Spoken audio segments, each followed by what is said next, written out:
Cineforum Podcast, de la Facultad de Ciencias Sociales y Artes de UNIR. Presentan Lucía Tello y Guillermo Balmori. Hoy hablamos de Perdición, la obra maestra de Billy Wilder.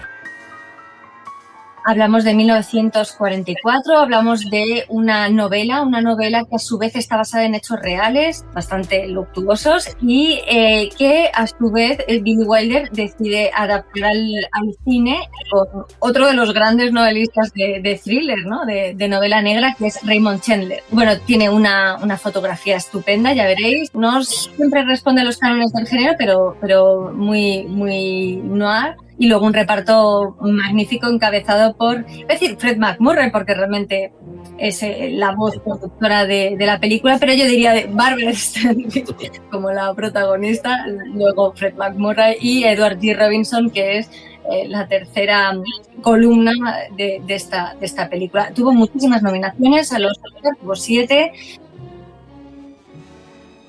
Bueno, ya que aquí nos ocupamos del guión, que es lo que nos va a ocupar en este caso, esto va a permitir también que mucha gente de la que está aquí, que a veces nos reclamaba que hablásemos más de cine, pues hoy se va a hablar más de cine porque así toca y porque, bueno, hablar del guión es hablar de cine, hablar de un guión es hablar de cine. Y bueno, vamos a hablar esta pequeña introducción a Billy Wilder, porque como decía Lucía, esta película es tan interesante desde el punto de vista del propio guión, o sea, de lo que es lo que se muestra en la película, del trabajo de guionistas que tiene la película, como la intrahistoria de cómo se hizo ese guión y de cómo se logró pues hacer esta obra maestra del cine y del guión cinematográfico, ¿no? En cuanto a Billy Wilder, que es lo que toca hablar ahora, yo sí que quería hacer hincapié de cómo se desarrollaba Billy Wilder en su tarea de guionista. Todo el mundo sabemos que es un director extraordinario, uno de los mejores directores de la historia del cine, pero también ha sido y será uno de los grandes guionistas de la historia del cine. Y Billy Wilder le gustaba siempre trabajar en equipo. Nunca le gustó trabajar solo. Tiene dos etapas conocidas que me imagino que muchos de los que nos están oyendo conocerán, que es la etapa con Charles Brackett, la primera etapa de él, y la etapa con Elliot Diamond, que sería la última, o la segunda y última etapa de grandes colaboradores en los que él se apoyaba. La etapa de Charles Brackett es, para mí, mi favorita, es más sofisticada, tiene películas, de hecho, como guionista tan maravillosas como Ninotchka, Bola de Fuego, Medianoche, Si no amaneciera, películas de las que Billy Wilder no era director, pero sí guionista con Charles Brackett, La octava mujer de Barba Azul, por ejemplo, la película de Lubitsch. Para mí son guiones sofisticados de comedia, lo que yo considero alta comedia. Es ideal. Es tan chillón que me despertaría a gritos y bastante me cuesta ya dormirme. No parece usted un mártir del insomnio. No, se lo digo en serio, no duermo bien. Pero no le echará la culpa al pijama. Las comedias que vinieron después con Diamond son Juan Fran de Loco, estupenda también, El apartamento, Irma la Dulce, en bandeja de plata. Son también estupendas, evidentemente, pero ya para mí no es esa alta comedia. Será una comedia un poco más, yo no diría chabacana porque no lo es, pero sí una comedia no tan refinada, ¿no? Por así decirlo. Más entre comillas, más tosca. En el caso, por ejemplo, de Bésame tonto o de Irma la Dulce, desde mi punto de vista sería casi tosca, ¿no? Pero bueno, quiero decir que eso ya es una opinión. No, en esas cosas también. Particular mía. Sí que es verdad que Billy Wilder empezó como guionista, hablábamos de la relación de Billy Wilder con Charles Brackett, hablábamos de la relación de Billy Wilder con Diamond, pero también tiene una relación importante con Mitchell Leisen. Mitchell Leisen era un excelente director que ha pasado a la historia quizá un poco apagado precisamente por la mala publicidad que le hizo Billy Wilder. Para mí es mi director favorito, el cual no dejaba, según Billy Wilder, él escribía guiones para sus películas, como por ejemplo Medianoche o Si no amaneciera, y este señor, Mitchell Leisen, no le dejaba, según él, desarrollar ese talento que él le había costado mucho plasmar como guionista. Luego llegaba el director y lo cambiaba o directamente lo eliminaba. Entonces, esto que creo que es interesante también comentarlo en esta clase de lo que es el guión cinematográfico, porque esto puede pasar, ¿no? Puede pasar que tú hagas una frase que crees que es maravillosa, un diálogo maravilloso, y luego te lo tiren hacia afuera, tanto el productor como el director, como el actor incluso, que se niega a decirlo y es la estrella y hay que hacerle caso. Bueno, pues Mitchell Leisen fue el causante, el culpable, parece ser, de que Billy Wilder dirigiera sus propias películas para que no se las machacasen, según él, o ninguneasen sus diálogos algún director. Brackett era tan refinado que este guión para hacer esa película de Perdición le pareció demasiado desagradable y demasiado, pues no sé, no limpio, ¿no? Por así decirlo, le parecía demasiado truculento. Con lo cual no quiso hacer en esta ocasión la pareja con Billy Wilder, y Billy Wilder, que como vemos no podía o no quería trabajar solo, pues tuvo que buscar una alternativa. Y esa alternativa fue ni más ni menos que Raymond Chandler. Raymond Chandler, que es la única vez que colaboraron juntos. Raymond Chandler era escritores de novela negra más maravillosos y más famosos y más importantes que ha dado la historia, con clásicos como El Halcón Maltés o como, por ejemplo, El Hombre Delgado y toda la saga de películas que dieron lugar a ella. Fue el encargado de hacer este guión junto con Billy Wilder, que además está basado a su vez en otra persona que entra en común ahora, que es James M. Cain. James M. Cain es otro autor de novela negra que no escribe el guión, es decir, estamos hablando de un escritor de novela negra que lleva a su vez, que adapta un texto de la novela negra de otro escritor de novela negra, que ya es James M. Cain. Es decir, y dos grandes escritores de novela negra, el uno y el otro. James M. Cain es el autor de Esta doble indemnización, la novela, es el autor del Cartero siempre llama dos veces.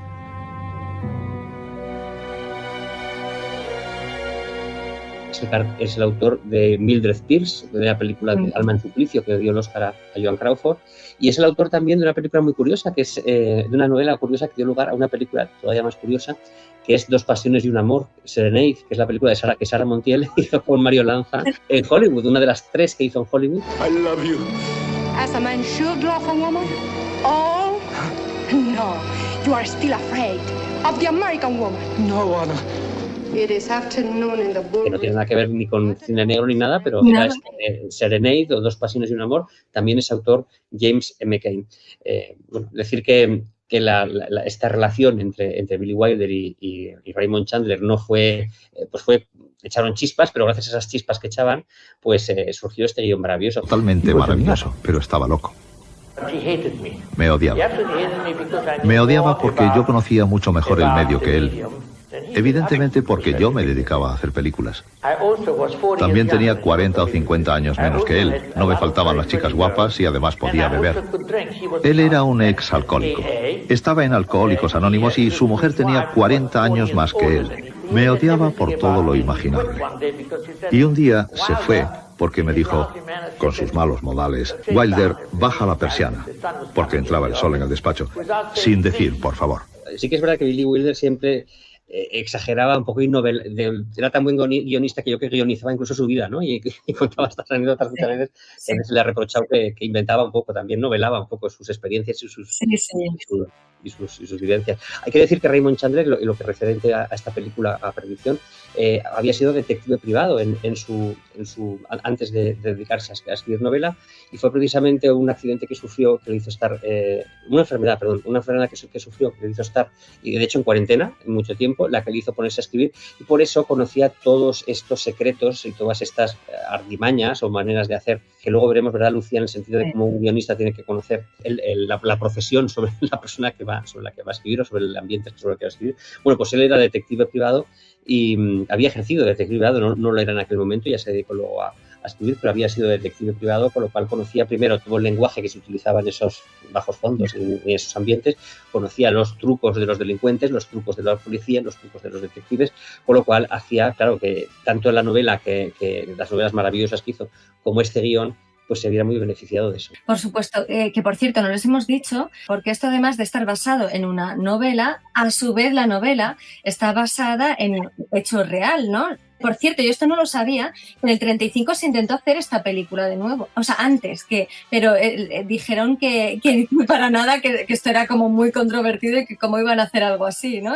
Por complementar un poquito esto de Ruth Snyder, hay que decir que el amante vendía corsetería, vendía corsés a domicilio, se ve que le quiso vender un corsé, no sé cómo se lo vendería, el caso es que... Pues muy bien, se lo debió vender muy bien. Que el caso es que funcionó más de lo comercial. Y entonces, pues, tuvo esa relación con él y ella le convenció a él porque él no quería matar al marido. Hay que decir que sí que es verdad que pidieron esta cláusula de doble indemnización, es decir, eso es real, eso pasó verdad en el crimen de verdad. Ella se enteró de que había esa cláusula de doble indemnización y una de las maneras de asesinarlo fue meterle en la nariz cloroformo con algodones para que una vez asesinado, pues o sea, fue tremendo, ¿no? Al final se enfrentaron y recuerda, porque no olvidemos que James M. Cain, el autor de Doble Dirección, también es el autor del Cartero Siempre Llamado Dos Veces, que tiene muchísimo que ver con esto. Es decir, y como decías tú, Lucía, si se había intentado llevar esto al cine, también se había intentado llevar al cine El Cartero Siempre Llamado Dos Veces, que no sé hasta qué punto bebería también de esto, ¿no? Y de hecho es la primera película de Visconti, que es Obsessione. Es Ay, me encanta. veces que no pagó derechos, por cierto, para llevarla al cine, y luego fue demandado por M. Cain.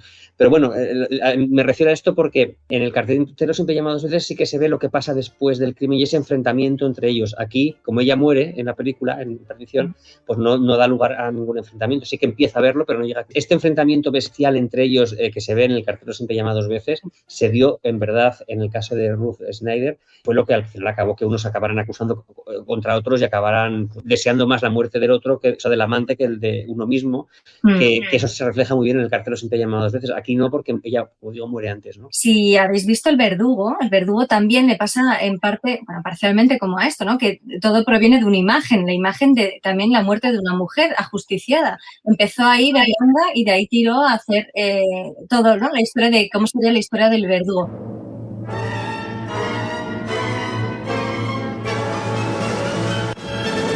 Estás escuchando Cineforum Podcast, un podcast de Unir. Presentado por Lucía Tello y Guillermo Balmori. Pero vamos a empezar con la sinopsis para que a todos aquellos que, espero que no sean muchos, pero todos aquellos que nos han aproximado a la película todavía, pues lo hagan con mayor motivo, por lo menos que sea más fácil que sigan todo lo que vamos diciendo. La historia empieza con un agente de seguros que... Vamos a contar la sinopsis y no el orden de la película, que sabéis que no tiene por qué responder a lo mismo, ¿no? La sinopsis básicamente es: un agente de seguros se acerca a la vivienda de un hombre para hablarle de sus seguros de coches. Su mujer es muy atractiva, es muy magnética, le atrae enseguida y entonces a partir de ahí establece una relación de tal manera que él, por ser agente de seguros, sabe todos los trucos que se deben llevar a cabo para poder hacer un asesinato perfecto y que encima ella cobre la indemnización, él se queda con la chica y se queda también con el dinero, que es prácticamente lo que él aduce en la introducción de la película. La chica, ¿quién es? Phyllis Dietrichson, ¿no? Que es Barbara Stanwyck, ni más ni menos, que como le decía a Guillermo, quizá no es la más bella de todas las actrices de Hollywood, pero sí que es muy atractiva. Además, él me lo puede decir, ¿no? Que la película está realmente atractiva y tiene... Es magnética. Yo creo que el adjetivo que has dado tú es muy acertado, el de magnética, ¿no? Yo creo que sería la palabra. Tiene algo. Tiene algo. Entonces, establecen inmediatamente, y cuando decimos inmediatamente es que es muy rápido, establecen una química bastante importante entre ellos dos y a partir de entonces, bueno, pues comienzan a urdir el plan basado en todo el conocimiento previo que tiene Fred McMurray, ¿no? Walter. Pero a la vez, Fred McMurray tiene un jefe que sabe detectar muy bien cuando hay fraudes en la aseguradora, que es Barton Case, que es Edward G. Robinson, magnífico en su papel, porque además, aunque pensemos que es una historia de amor entre Barbara Stanwyck y Fred McMurray, es totalmente falso. La verdadera historia de amor la llevan Barton Case y Walter, porque realmente este hombre adora a Fred McMurray. La parte emocional la llevan ellos, la parte de tensión y de sensualidad la llevan ellos dos, ¿no? Pero estos dos en realidad se dedican a lo que es más humano. Y la cuarta en discordia de la película es Lola. Lola es la hijastra de Barbara Stanwyck, quien ya, no vamos a adelantarlo, pero quien precipita uno de los momentos en los que se sabe que comienza la fatalidad.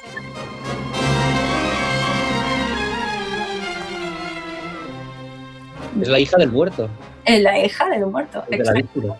Vamos a ver una serie de diálogos que son capaces de hipar a cualquiera. No es fácil realizar este tipo de diálogos. Es muy difícil y además pasan a la historia del cine. Luego, la narrativa visual. Esto además a nivel guión, por favor, tened mucho en cuenta que la mayor parte de las cosas de un guión no tienen que ser dichas, ¿no? En diálogos, sino sugeridas también visualmente, que eso es para lo que sirve la diferencia entre literatura y guión, es precisamente eso.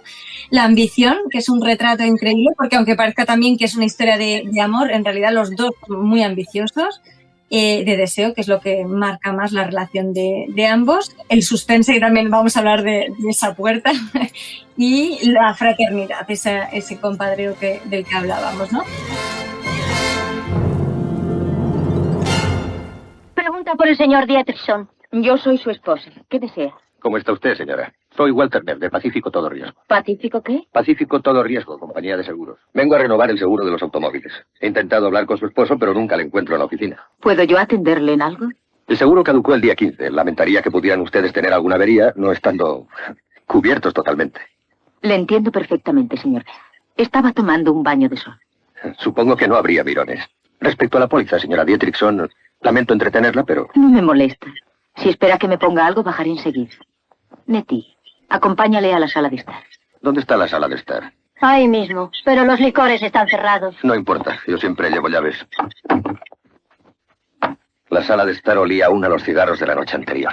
Bueno, me comentaba, por cierto, Guillermo, y es verdad que esa descripción tan detallada de la habitación y de todo, esto es más literario que de guión, ¿no? Que realmente llama la atención que esté diciendo que hay motas de polvo que van volando y que está sucio y que huele, ¿no? Es que mencionar. Sí, es una descripción, si te das cuenta, o si te das cuenta, muy de cine negro, parece como de una novela negra, ¿no? Eso es como se describiría su oficio, ¿no? El fijarse en los detalles y el fijarse en las sensaciones.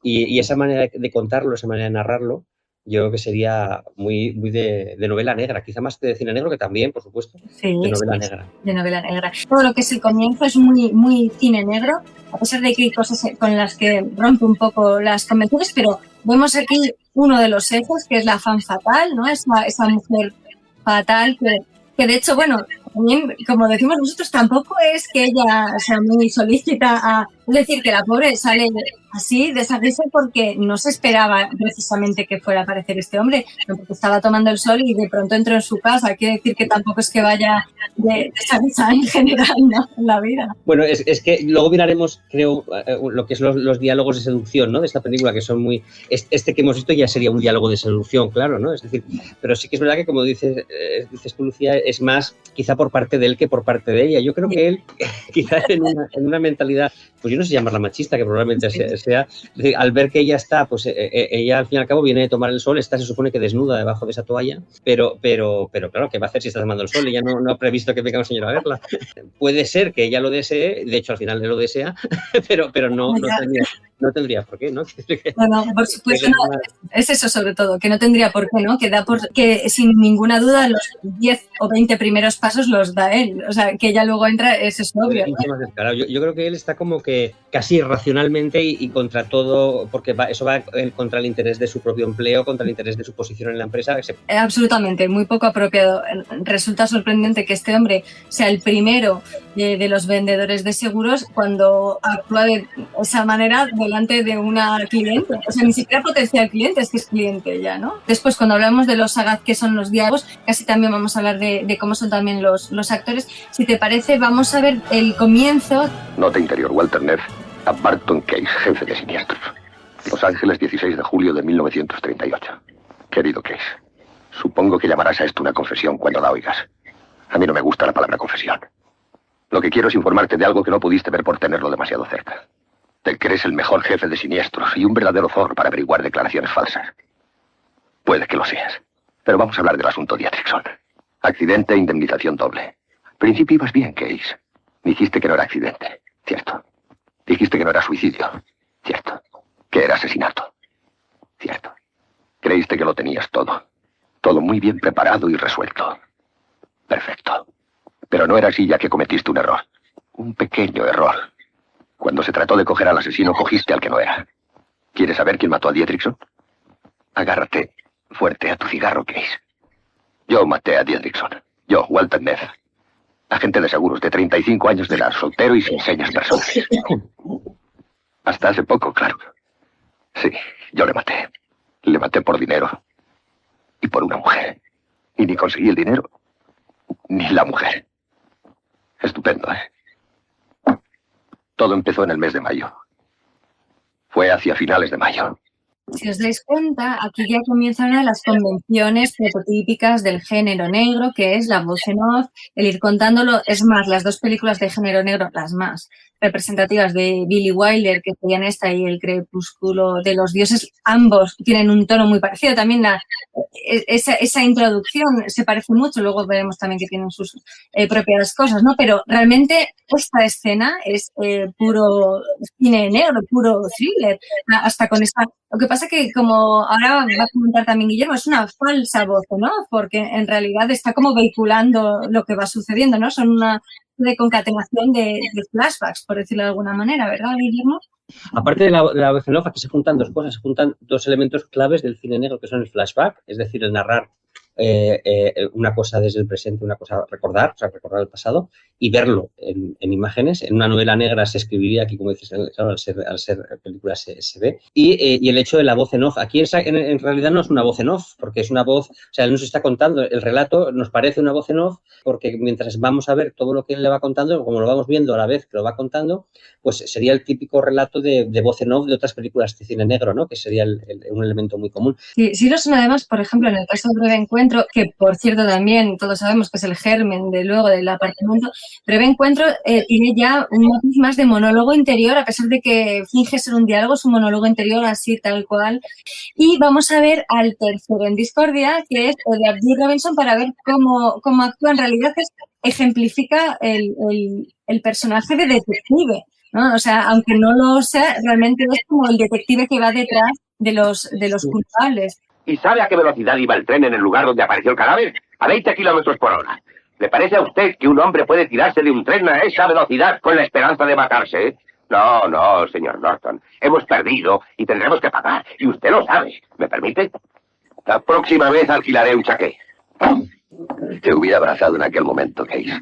A ti y a tus estadísticas. Eras el único a quien teníamos miedo y en cambio casi parecía que estabas de nuestra parte.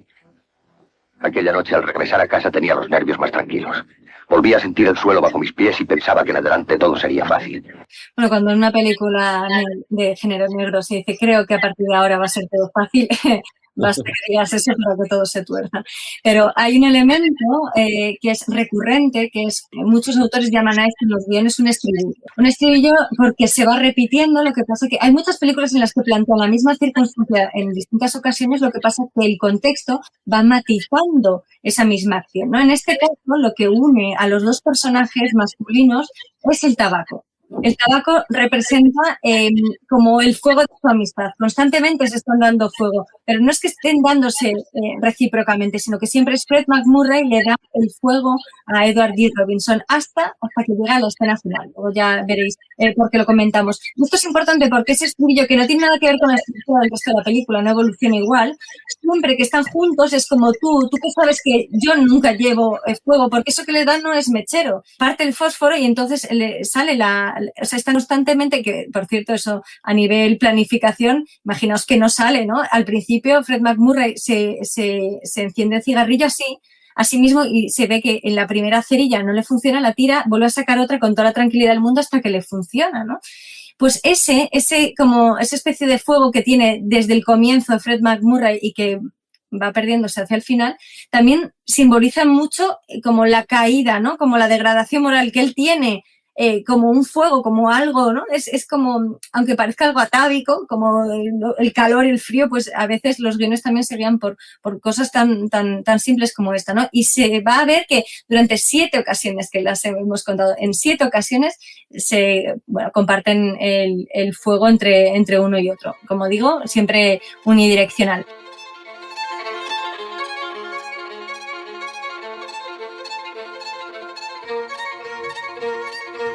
Vamos a comenzar, como estábamos diciendo, sobre personajes que son sagaces, que son inteligentes. De hecho, Billy Wilder admiraba muchísimo la inteligencia, por ejemplo, de Barbara Stanwyck. Tenemos aquí, si quieres lo vamos a ir poniendo, un clip de lo que él, de cómo él consideraba a Fred MacMurray, ¿no? Había una gran admiración por parte de Wilder con respecto a sus intérpretes. Es que tenemos, además, Guillermo y yo, que hemos estado hablando de esto, ¿no? Tenemos la teoría de que para que también interpreten un personaje inteligente, o por lo menos sagaz, también ellos tienen que ser como actores, también tener una inteligencia, ¿no? Y también transmitirla. En Barbara Stanwyck, Wilder encontró a la mujer fatal perfecta. Al elegir a Fred McMurray para el papel de vendedor de seguros, Wilder aprovechó su talento para elegir contracorriente. Me dijo, no puedo hacerlo, ese papel exige interpretar. Y yo le dije que tenía que dar ese gran paso.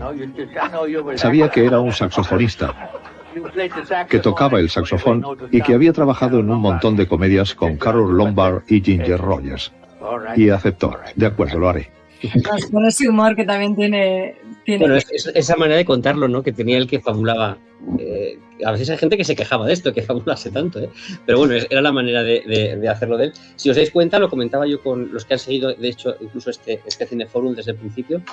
Fred McMurray, que era clarinetista o saxofonista, creo que era de una orquesta, y era tan guapo que le cogieron para el cine.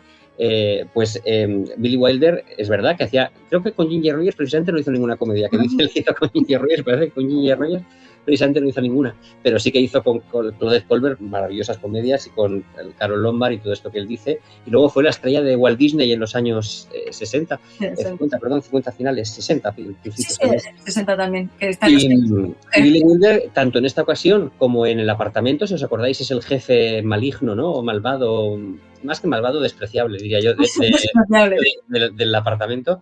Le utiliza para papeles antipáticos, ¿no? Aquí es un criminal, al fin y al cabo, por mucho que nos pueda parecer más o menos simpático porque es el héroe de la película, es un criminal, y en El apartamento es pues una sanguijuela, ¿no? Decía yo, cómo se guarda con Shirley MacLaine, con su esposa y con el resto de... Bueno, y con el propio protagonista de la película, con Jack Lemmon, ¿no?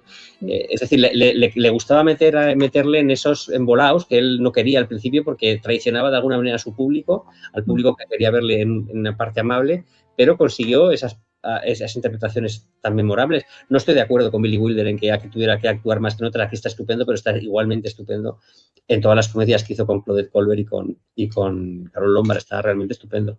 No he tardado mucho, ¿verdad? En absoluto, señora. Espero haberme arreglado bien.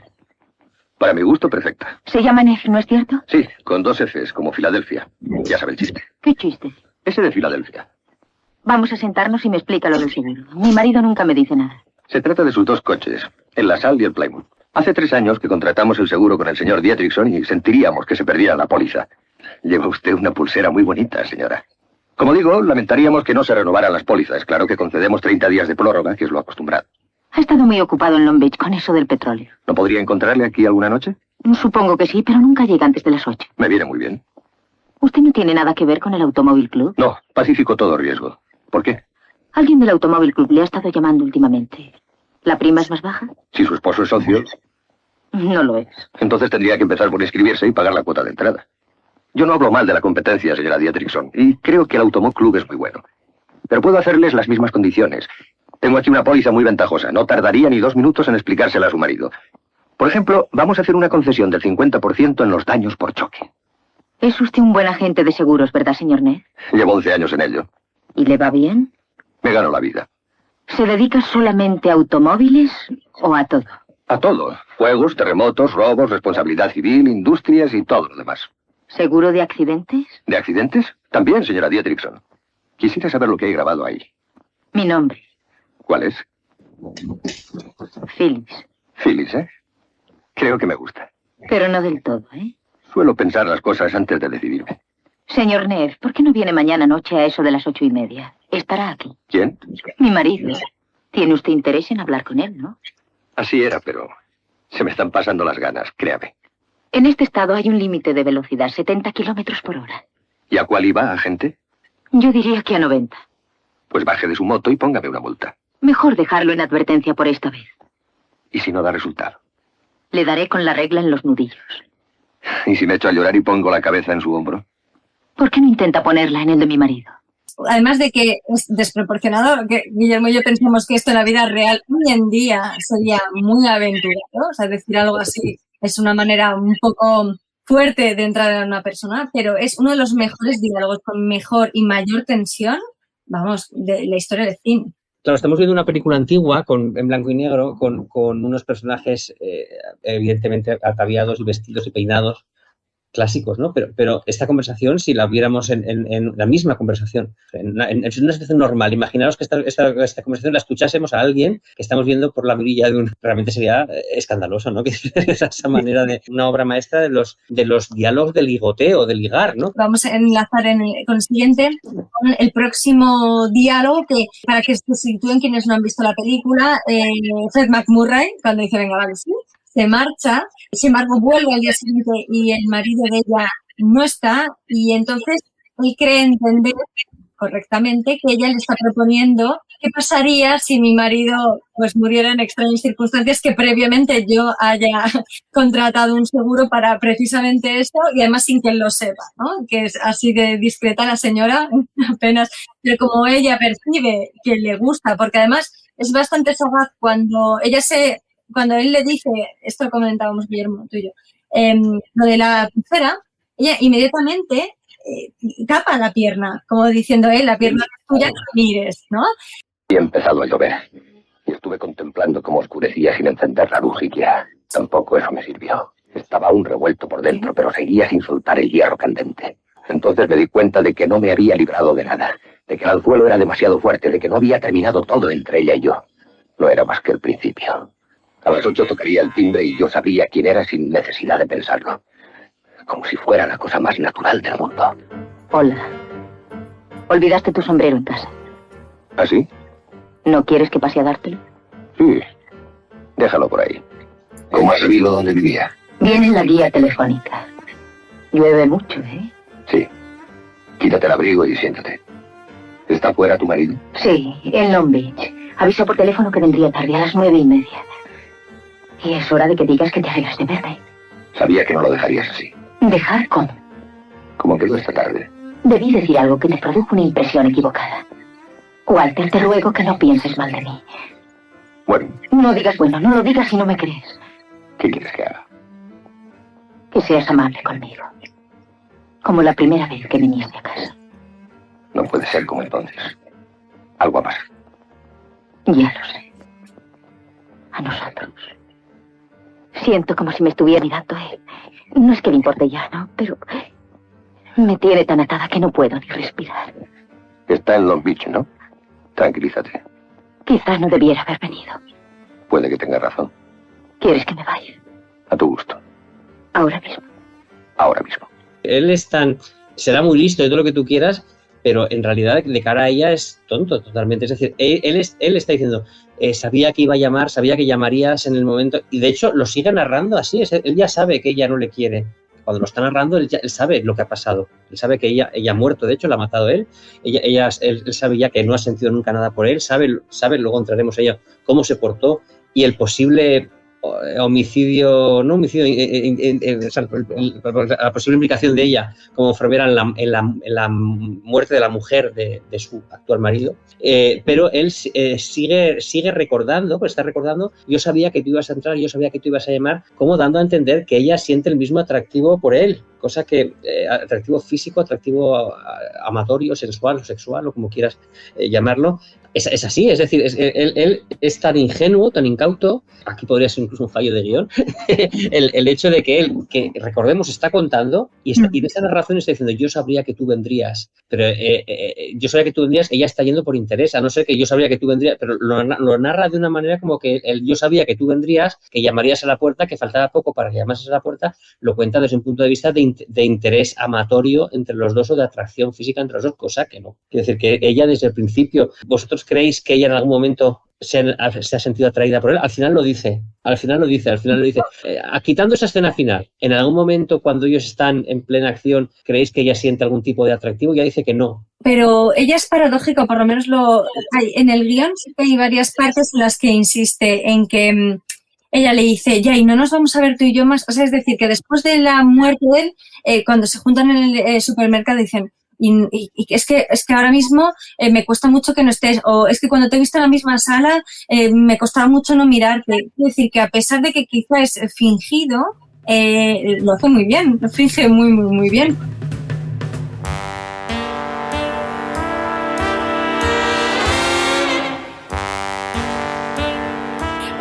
Como se nos está yendo un poco el tiempo, si quieres, vamos a ver, voy a poner casi seguido, si a ti te parece bien, Guillermo, el asesinato, ¿vale? El asesinato y luego el final. Ten cuidado, tenemos tiempo de sobra. Sí.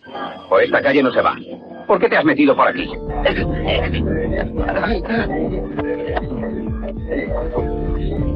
Bueno, esa mirada, por cierto... Es diabólica esa mirada. Es diabólica, ¿verdad que sí, Guillermo? Porque es que si habéis leído el libro de Conversaciones con Billy Wilder de Cameron Crowe, le intenta indicar que es como un poco lasciva esa mirada. A mí, sinceramente, no me lo parece. Me parece maldad pura y absoluta. Sobre lo que antes decíamos de los guiones para crear personajes inteligentes, tiene que ver también por contraste. Y si os dais cuenta, y no es porque muera el pobre hombre, que no se lo merece, pero es que en realidad, ¿qué conversación tiene? O sea, le está diciendo, ten cuidado con la de la pierna, que se te va a quedar más fuerte. Y él, bueno, pues mira, me rompo la otra para... O sea, tiene un nivel muy, muy bajo de diálogo, en realidad.